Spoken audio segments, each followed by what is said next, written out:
peu de cultures dans le monde ont résisté à l'avancée constante de la civilisation. La tribu Himba, en Namibie, en est un exemple. Ces gens fiers et élégants, souvent en couverture de magazines, portent encore des peaux. Ils défient le monde moderne, vivant selon leurs croyances et traditions. Cette tribu unique réside dans la région de Kunene, au nord de la Namibie, et en Angola. Au début du XXe siècle, les Himba ont dû faire face à de grandes difficultés en raison d'un génocide orchestré par le général allemand Lothar von Trotti. Pendant environ 80 ans, ils ont failli disparaître complètement.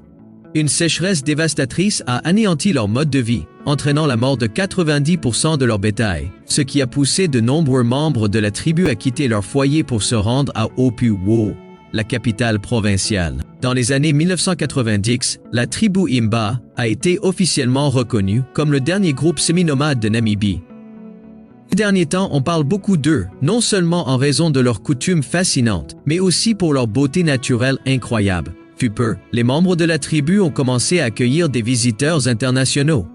Après la parution de nombreux articles à leur sujet dans des magazines internationaux de premier plan, de nombreux touristes ont manifesté le désir de visiter leur village. Les visiteurs sont irrésistiblement attirés par la beauté stupéfiante et la grâce des femmes locales. De nombreux touristes, photographes et journalistes considèrent les femmes Himba comme les plus belles de tout le continent africain. En général, les Himba sont très amicaux et positifs. Ils aiment bien interagir avec les touristes et sont toujours heureux de prendre de nombreuses photos avec eux. Il n'existe absolument aucune autre tribu semblable à la leur dans toute l'Afrique d'aujourd'hui. Leur mode de vie primitif est vraiment authentique, ce n'est absolument pas un spectacle. Les Himba mènent une vie tribale qui est semi-nomade dans un désert presque totalement stérile, où ils font face à une pénurie d'eau extrêmement sévère. Cela n'est pas dû à un manque de civilisation, mais bien au fait qu'ils ont choisi ce mode de vie et qu'ils ont besoin de rien d'autre. La rudesse du climat désertique ainsi que leur isolement aident à préserver leurs coutumes traditionnelles.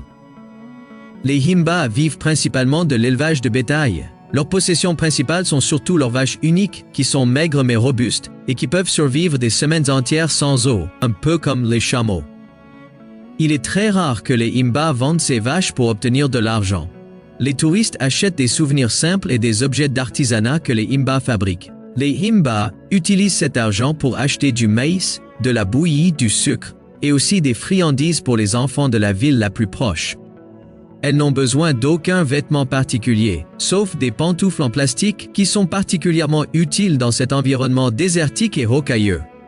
Les femmes Himba se consacrent principalement à la traite des vaches et des chèvres, à la préparation des repas et à la prise en charge des enfants. Cependant, elles s'occupent parfois de tâches généralement considérées comme masculines, telles que le transport de l'eau ou la construction de maisons. Les membres de la tribu n'utilisent pas d'ustensiles de cuisine traditionnels pour préparer leurs repas. En revanche, ils se servent de calebasse, qui de temps en temps sont remplacées par des bouteilles en plastique. Elles font aussi usage de sacs en plastique pour ranger soigneusement les perles et les bracelets. Les femmes appartenant à cette tribu accordent une grande importance à leur beauté. Elles ne peuvent pas se laver avec de l'eau, car elles habitent dans des régions où l'eau est une ressource rare. Elles ont donc développé des pratiques d'hygiène qui leur sont propres et uniques. Les femmes prennent des bains fumés en utilisant des brindilles et des feuilles de balsamier placées sur des charbons ardents. En se penchant attentivement sur les braises, les femmes s'enveloppent très étroitement dans une couverture et transpirent beaucoup plus que d'habitude. Leur corps est soigneusement et méticuleusement nettoyé, désinfecté, et ils dégagent un parfum très agréable. Depuis les temps les plus anciens, les Himba ont toujours eu recours à un ongle magique pour soulager leurs divers maux. Cette pommade spéciale mélange du beurre fouetté, obtenu à partir de lait de vache maigre, avec des extraits de plantes, ainsi que de la pierre ponce volcanique rouge vif, râpée en une fine poudre. C'est ce mélange qui leur donne leur fameuse et caractéristique peau rouge. Les femmes Himba appliquent fréquemment cette crème sur leur corps et leurs cheveux tout au long de la journée. Cette pratique les aide à maintenir leur hygiène, à se protéger des coups de soleil et des piqûres d'insectes. Elle donne à leur peau une couleur rouge brique, symbolisant le sang, qui représente la vie. Il est intéressant de noter que la peau des femmes Himba reste impeccable et a un arôme agréable, malgré une légère odeur de beurre fondu. Cette crème spéciale est également utilisée pour créer une coiffure traditionnelle qui est très appréciée. La même super crème constitue la base d'une coiffure classique et est essentielle dans leur routine quotidienne. Les longs dreadlocks sont presque doublés en longueur grâce aux cheveux d'une autre personne, souvent des hommes, généralement prélevés sur le père. Il n'est pas étonnant que lorsque de nombreux Européens ont vu pour la première fois des femmes à la peau parfaite et aux cheveux coiffés en tresses inhabituelles mais complexes, ils les aient trouvées parmi les plus belles du monde. Les vêtements et la coiffure d'une himba indiquent son statut social et son âge. Cela est particulièrement vrai pour les femmes de la tribu, qui possèdent un style unique. Grands et minces, ils arborent des jupes courtes en peau de veau et sont ornés de divers bijoux. Ces bijoux incluent des bracelets, des colliers et des perles fabriquées à partir de coquilles d'œufs d'autruche, de cuivre ou de coquillages. Bijoux d'une femme âgée peuvent peser plusieurs kilos. Les femmes adultes portent un ohamba, un collier décoré d'un grand coquillage blanc sur la poitrine, qui est traditionnellement transmis de mère en fille.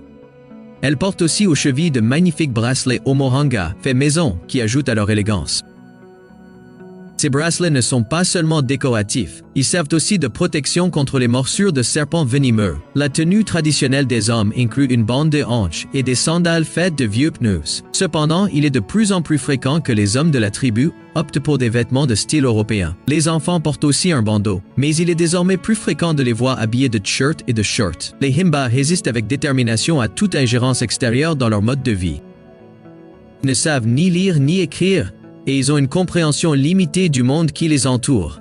Durant les années 1980 et 1990, pendant une guerre et une grave sécheresse, 20 de leur bétail a péri. La tribu était presque éteinte, avec moins de 50 personnes. Beaucoup ont cherché protection auprès des autorités namibiennes, qui leur ont offert une aide humanitaire. Certains réfugiés ont commencé à abandonner leurs traditions, à adopter des vêtements européens, à fréquenter l'église et à inscrire leurs enfants à l'école. Cependant, la majorité des himba est revenue à leur mode de vie traditionnel, ce qui les rend très heureux. Malheureusement, la civilisation moderne empiète de plus en plus sur leur tribu unique et précieuse. Le risque d'extinction de la culture himba devient donc de plus en plus important.